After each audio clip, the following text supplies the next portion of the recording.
Welcome! In this video, we'll show you step-by-step how to install the inner tent. Let's get started. The inner tent is available for Sibley models from the 400 up to the 600 twin in various styles. Let's install it. Unroll the inner tent.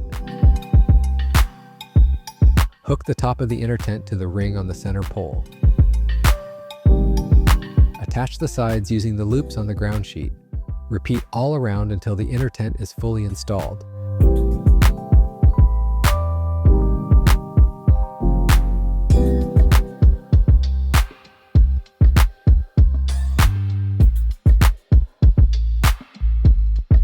The inner tent includes built-in organizers. Both doors are also equipped with mosquito mesh.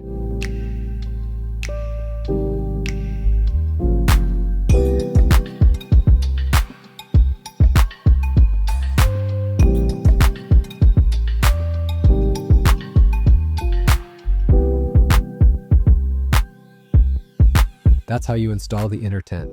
Thanks for watching, and happy camping!